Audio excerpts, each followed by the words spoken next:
काल में शुंभ और निशुंभ नामक असुरों ने अपने बल के घमंड में आकर शचीपति इंद्र के हाथ से तीनों लोकों का राज्य और यज्ञ भाग छीन लिए।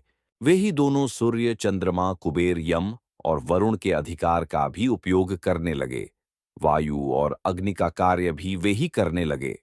उन दोनों ने सब देवताओं को अपमानित, राज्य भ्रष्ट, पराजित तथा अधिकारहीन करके स्वर्ग से निकाल दिया। उन दोनों महान असुरों से तिरस्कृत देवताओं ने अपराजिता देवी का स्मरण किया और सोचा, जगदम्बा ने हम लोगों को वर दिया था कि आपत्ति काल में स्मरण करने पर मैं तुम्हारी सब आपत्तियों का तत्काल नाश कर दूंगी। यह विचार कर देवता गिरिराज हिमालय पर गए और वहां भगवती विष्णु माया की स्तुति करने लगे। देवी को नमस्कार है, महादेवी शिवा को सर्वदा नमस्कार है, प्रकृति एवं भद्रा को प्रणाम है। हम लोग नियम पूर्वक जगदम्बा को नमस्कार करते हैं। रौद्रा को नमस्कार है, नित्या, गौरी एवं धात्री को बारंबार नमस्कार है। ज्योत्स्नामयी, चंद्र रूपिणी एवं सुख स्वरूपा देवी को सतत प्रणाम है। शरणागतों का कल्याण करने वाली वृद्धि एवं सिद्धिरूपा देवी को हम बारंबार नमस्कार करते हैं। नैरृति, राक्षसों की लक्ष्मी, राजाओं की लक्ष्मी तथा शर्वाणी, शिवपत्नी, स्वरूपा, आप जगदम्बा को बार बार नमस्कार है। दुर्गा, दुर्गपारा, दुर्गम संकट से पार उतारने वाली, सारा, सबकी सारभूता, सर्वकारिणी, ख्याति, कृष्णा और धूम्रा देवी को सर्वदा नमस्कार है। अत्यंत सौम्य तथा अत्यंत रौद्र रूपा देवी को हम नमस्कार करते हैं। उन्हें हमारा बारंबार प्रणाम है। जगत की आधारभूता कृतिका देवी को बारंबार नमस्कार है। जो देवी सब प्राणियों में विष्णु माया के नाम से कही जाती हैं, उनको नमस्कार, उनको नमस्कार, उनको बारंबार नमस्कार है। जो देवी सब प्राणियों में चेतना कहलाती है, उनको नमस्कार, उनको नमस्कार, उनको बारंबार नमस्कार है। जो देवी सब प्राणियों में बुद्धि रूप से स्थित हैं, उनको नमस्कार, उनको नमस्कार, उनको बारंबार नमस्कार है। जो देवी सब प्राणियों में निद्रा रूप से स्थित हैं, उनको नमस्कार, उनको नमस्कार, उनको बारंबार नमस्कार है। जो देवी सब प्राणियों में क्षुधा रूप से स्थित हैं, उनको नमस्कार, उनको नमस्कार, उनको बारंबार नमस्कार है। जो देवी सब प्राणियों में छाया रूप से स्थित हैं, उनको नमस्कार, उनको नमस्कार, उनको बारंबार नमस्कार है। जो देवी सब प्राणियों में शक्ति रूप से स्थित हैं, उनको नमस्कार, उनको नमस्कार, उनको बारंबार नमस्कार है। जो देवी सब प्राणियों में तृष्णा रूप से स्थित हैं, उनको नमस्कार, उनको नमस्कार, उनको बारंबार नमस्कार है। जो देवी सब प्राणियों में क्षांति, क्षमा रूप से स्थित हैं, उनको नमस्कार, उनको नमस्कार, उनको बारंबार नमस्कार है। जो देवी सब प्राणियों में जाति रूप से स्थित हैं, उनको नमस्कार, उनको नमस्कार, उनको बारंबार नमस्कार है। जो देवी सब प्राणियों में लज्जा रूप से स्थित हैं, उनको नमस्कार, उनको नमस्कार, उनको बारंबार नमस्कार है। जो देवी सब प्राणियों में शांति रूप से स्थित हैं, उनको नमस्कार, उनको नमस्कार, उनको बारंबार नमस्कार है। जो देवी सब प्राणियों में श्रद्धा रूप से स्थित हैं, उनको नमस्कार, उनको नमस्कार, उनको बारंबार नमस्कार है। जो देवी सब प्राणियों में कांति रूप से स्थित हैं, उनको नमस्कार, उनको नमस्कार, उनको बारंबार नमस्कार है। जो देवी सब प्राणियों में लक्ष्मी रूप से स्थित हैं, उनको नमस्कार, उनको नमस्कार, उनको बारंबार नमस्कार है। जो देवी सब प्राणियों में वृत्ति रूप से स्थित हैं, उनको नमस्कार, उनको नमस्कार, उनको बारंबार नमस्कार है। जो देवी सब प्राणियों में स्मृति रूप से स्थित हैं, उनको नमस्कार, उनको नमस्कार, उनको बारंबार नमस्कार है। जो देवी सब प्राणियों में दया रूप से स्थित हैं, उनको नमस्कार, उनको नमस्कार, उनको बारंबार नमस्कार है। जो देवी सब प्राणियों में तुष्टि रूप से स्थित हैं, उनको नमस्कार, उनको नमस्कार, उनको बारंबार नमस्कार है। जो देवी सब प्राणियों में माता रूप से स्थित हैं, उनको नमस्कार, उनको नमस्कार, उनको बारंबार नमस्कार है। जो देवी सब प्राणियों में भ्रांति रूप से स्थित हैं, उनको नमस्कार, उनको नमस्कार, उनको बारंबार नमस्कार है। जो जीवों के इंद्रिय वर्ग की अधिष्ठात्री देवी एवं सब प्राणियों में व्याप्त रहने वाली हैं, उन व्याप्ति देवी को बारंबार नमस्कार है। जो देवी चैतन्य रूप से इस संपूर्ण जगत को व्याप्त करके स्थित हैं, उनको नमस्कार, उनको नमस्कार, उनको बारंबार नमस्कार है। पूर्व काल में अपने अभीष्ट की प्राप्ति होने से देवताओं ने जिनकी स्तुति की तथा देवराज इंद्र ने बहुत दिनों तक जिनका सेवन किया, वह कल्याण की साधन भूता ईश्वरी हमारा कल्याण और मंगल करे तथा सारी आपत्तियों का नाश कर डाले।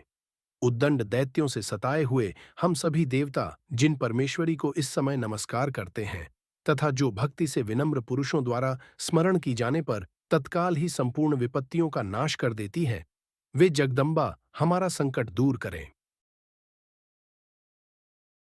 इस प्रकार जब देवता स्तुति कर रहे थे, उस समय पार्वती देवी गंगा जी के जल में स्नान करने के लिए वहां आईं। उस सुंदर भौहों वाली भगवती ने देवताओं से पूछा। आप लोग यहाँ किसकी स्तुति करते हैं?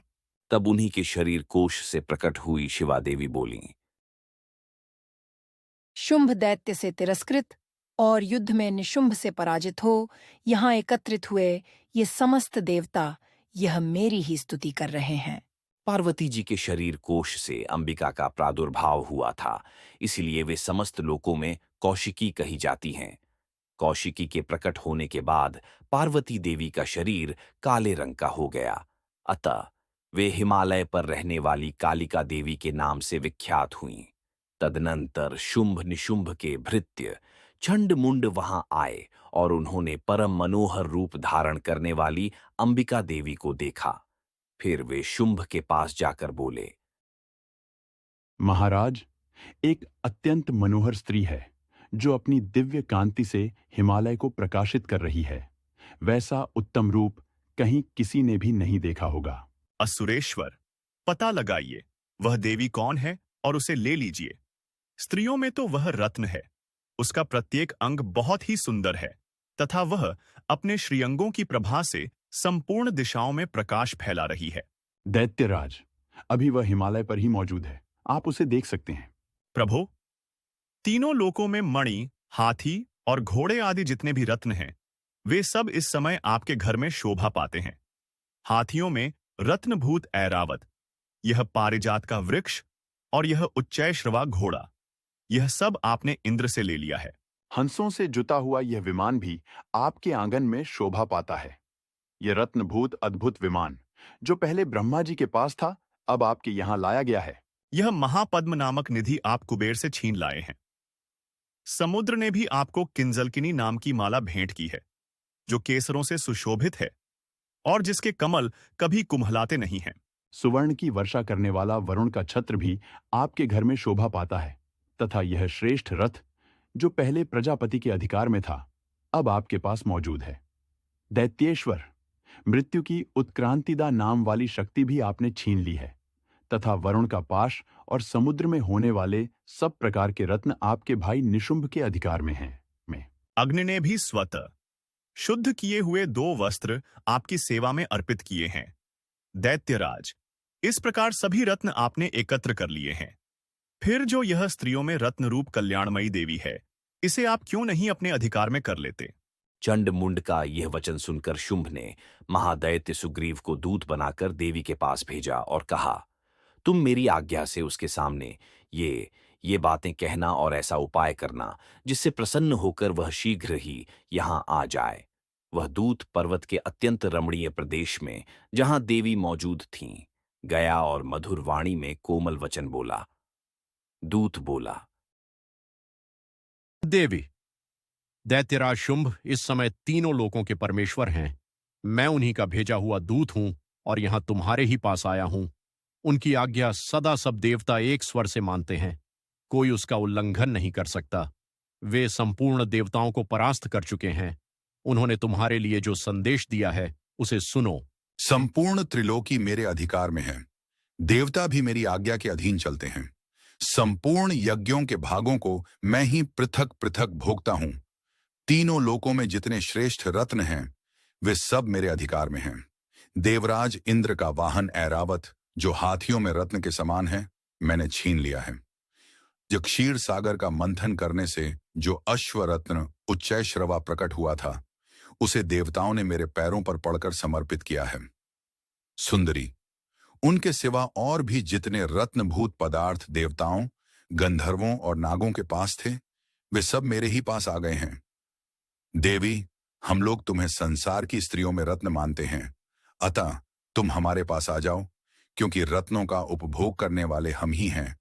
चंचल कटाक्षों वाली सुंदरी, तुम मेरी या मेरे भाई महापराक्रमी निशुंभ की सेवा में आ जाओ, क्योंकि तुम रत्न स्वरूपा हो। मेरा वरण करने से तुम्हें तुलना रहित महान ऐश्वर्य की प्राप्ति होगी। अपनी बुद्धि से यह विचार कर तुम मेरी पत्नी बन जाओ। दूत के यों कहने पर कल्याणमयी भगवती दुर्गा देवी, जो इस जगत को धारण करती हैं, मन ही मन गंभीर भाव से मुस्कुराईं और इस प्रकार बोलीं। देवी ने कहा, दूत, तुमने सत्य कहा है, इसमें तनिक भी मिथ्या नहीं है। शुंभ तीनों लोकों का स्वामी है और निशुंभ भी उसी के समान पराक्रमी है। किंतु इस विषय में मैंने जो प्रतिज्ञा कर ली है, उसे मिथ्या कैसे करूं? मैंने अपनी अल्प बुद्धि के कारण पहले से जो प्रतिज्ञा कर रखी है, उसे सुनो। जो मुझे संग्राम में जीत लेगा, जो मेरे अभिमान को चूर्ण कर देगा तथा संसार में जो मेरे समान बलवान होगा, वही मेरा स्वामी होगा। इसलिए शुंभ अथवा महादैत्य निशुंभ स्वयं ही यहाँ पधारें और मुझे जीतकर शीघ्र ही मेरा पाणी ग्रहण कर लें। इसमें विलंब की क्या आवश्यकता है? तुम घमंड में भरी हो, मेरे सामने ऐसी बातें न करो। तीनों लोकों में कौन ऐसा पुरुष है जो शुंभ निशुंभ के सामने खड़ा हो सके? देवी, अन्य दैत्यों के सामने भी सारे देवता युद्ध में नहीं ठहर सकते, फिर तुम अकेली स्त्री होकर कैसे ठहर सकती हो? जिन शुंभ आदि दैत्यों के सामने इंद्र आदि सब देवता भी युद्ध में खड़े नहीं हुए, उनके सामने तुम स्त्री होकर कैसे जाओगी? इसलिए तुम मेरे ही कहने से शुंभ निशुंभ के पास चली चलो। ऐसा करने से तुम्हारे गौरव की रक्षा होगी, अन्यथा जब वे केश पकड़कर घसीटेंगे, तब तुम्हें अपनी प्रतिष्ठा खोकर जाना पड़ेगा। तुम्हारा कहना ठीक है, शुंभ बलवान है और निशुंभ भी बड़ा पराक्रमी है, किंतु क्या करूं? मैंने पहले बिना सोचे समझे प्रतिज्ञा कर ली है, अतः अब तुम जाओ। मैंने तुमसे जो कहा है, वह सब दैत्यराज से आदरपूर्वक कहना, फिर वे जो उचित जान पड़े करें। इस प्रकार श्री मार्कंडेय पुराण में सावर्णिक मनवंतर की कथा के अंतर्गत देवी महात्म्य में देवी दूत संवाद नामक 5वां अध्याय पूरा हुआ। प्रेम से बोलो जय माता की। कृपया वीडियो को लाइक और शेयर करना और चैनल सब्सक्राइब करना न भूलें।